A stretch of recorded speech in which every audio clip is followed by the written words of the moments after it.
আসসালামু আলাইকুম।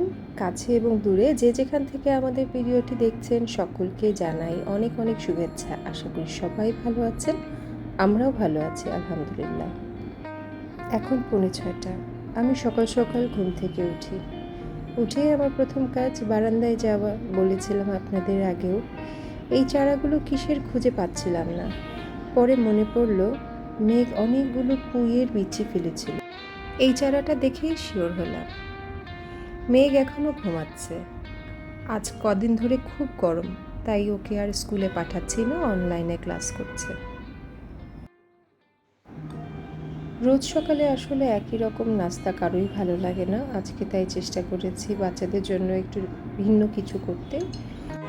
বাচ্চাদের টিফিনের জন্য যে মুরগির পিসগুলো ছোট ছোট বক্সে আলাদা আলাদা করে রাখি, সেখান থেকে আজকে বের করে নিলাম এই ছোট পিসটা। সাধারণত এগুলো স্যান্ডউইচ বানানোর জন্য থাকে, বা কখনো একটু তান্দুরির মতো করে দিই।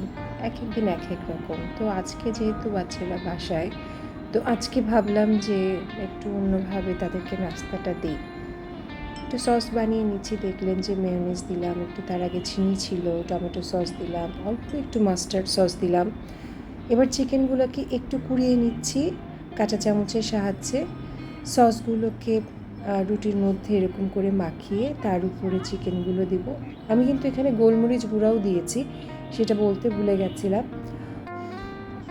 এখনও জানি না ওদের খেতে কেমন লাগবে, কিন্তু আমি করে যাচ্ছি। তো তারপর রুটিগুলোকে রোল করে নিব। রুটিগুলোকে আমি সাধারণত এভাবে রোল করি, এতে হচ্ছে নিচে দিয়ে খাবারের যে পুরগুলো থাকে সেগুলো পড়ে যায় না খাওয়ার সময়। তো সবগুলোকে এরকম রোল করে নিচ্ছি ঠিকই। তো ওদের বাবার জন্য যেটা করেছি সেটার মধ্যে কিন্তু পেঁয়াজ কুচি, কাঁচামরিচ কুচি দিয়েছি। এখানে আমার একটু শসা দেওয়ারও ইচ্ছে ছিল, কিন্তু শসা বাসায় ছিল না। এই যে বাচ্চাদেরকে দিলাম।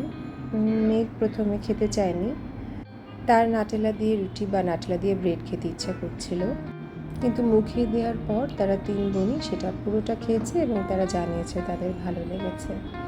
আজকে ভীষণ রোদ, সেই রোদের মধ্যে দেখেন মেঘ হচ্ছে কেমন করছে। রোদের মধ্যেই সে হচ্ছে গান গাইবে, বাবার গিটারটা হাতে নিয়ে পর্দা সরিয়ে দিচ্ছে। সে এই আলোর মধ্যে সে নাকি গান শোনাবে আমাদেরকে। তো কি আর করা, অনেক বারণ করার পরও তার যখন রোদ ভালো লাগছে, তো সে একটু সঙ্গীত করছে, আমরাও এনজয় করছি। মেঘের গান, নাচ এগুলো করতে খুব ভালো লাগে, ছবি আঁকা সব কিছুই খুব ভালো লাগে। তো এই সপ্তাহ থেকে ইনশাআল্লাহ ওকে একজন গানের টিচার রেখে দিচ্ছি, সে এসে গান শেখাবে প্রতি মঙ্গলবার। দেখা যাক কি হয়। আজকে কিন্তু আমি সকাল দুপুর 2 বেলা পান্তা ভাত খেয়েছি। আমার আর কিচ্ছু খেতে ইচ্ছা করছে না। ঠান্ডা এই ভাতটা খেয়ে মনে হচ্ছে যেন প্রাণ জুড়াচ্ছে। তো সকালবেলা আমি কিন্তু ডিম ভাজি দিয়ে খেয়েছি, আর দুপুরে তরকারি দিয়েই খেয়েছি। তো সেটা একটু দেখিয়ে দিলাম। দারাজে একটা অর্গানাইজার অর্ডার করেছিলাম, সেটা এসেছে বেশ কিছুদিন হলো, কিন্তু আমি এটা খোলার এখনও সুযোগ পাইনি। আজকে তাই এটা ভাবলাম যে আজকে এটা খুলি এবং এটা অর্গানাইজ করে ফেলি। তো দেখে ভালোই লাগছে। এখন সেট করতে গিয়ে দেখলাম যে এটা ইজি টু সেট, মানে এটা ইনস্টল করাটা ইজি আর বেশ ভালো।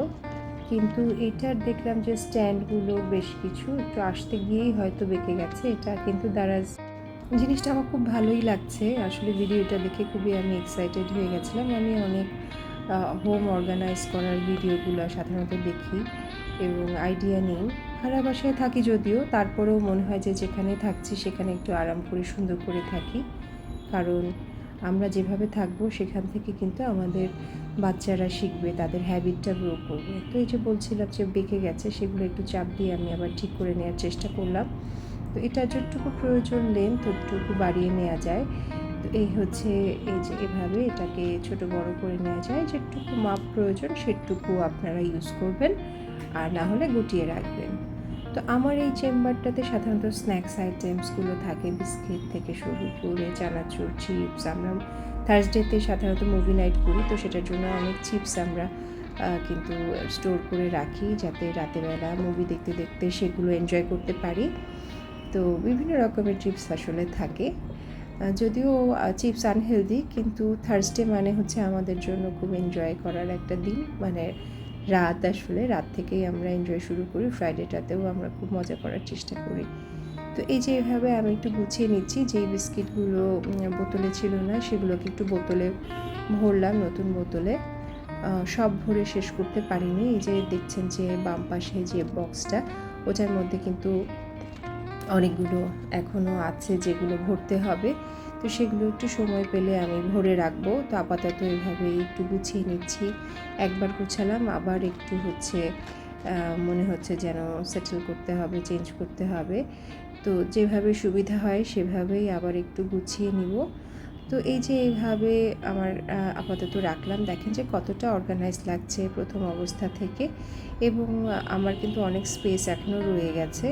এই যে নিচে একটা জায়গা হয়েছে এবং উপরে জিনিসগুলো কিন্তু খুব সুন্দর লাগছে, দেখতেও ভালো লাগছে, মানে ভিজুয়ালিও, এবং স্পেসও কিন্তু ম্যানেজমেন্টটা ভালো হয়েছে।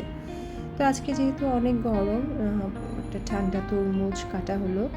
এই যে কাটিংয়ের স্টাইলটাও আমি শিখেছি আসলে ইউটিউব থেকে। কত কিছু যে আসলে শিখি ছোটো ছোটো ভিডিও থেকে, শেখার তো আসলে শেষ নেই। তো মেয়ের অনেক ফ্রুটস পছন্দ করে, তার মধ্যে তরমুজ একটা। সে খুব মজা করে খাচ্ছে, যদিও ঠান্ডা, কিন্তু আমি বারণ করিনি। দিনের শেষটা করেছি চুল কাটার মধ্য দিয়ে। চুলগুলো খুব ড্যামেজ হয়ে গেছিলো, না কেটেও কোনো উপায় ছিল না, তো একটু কেটে নিলাম। এভাবেই আমাদের আরেকটা সুন্দর দিন শেষ হলো। আমাদের ভিডিওগুলো যদি আপনাদের বিন্দুমাত্র ভালো লেগে থাকে তাহলে লাইক এবং সাবস্ক্রাইব করে আমাদের পাশে থাকবার জন্য অনুরোধ জানালাম। আল্লাহ হাফেজ।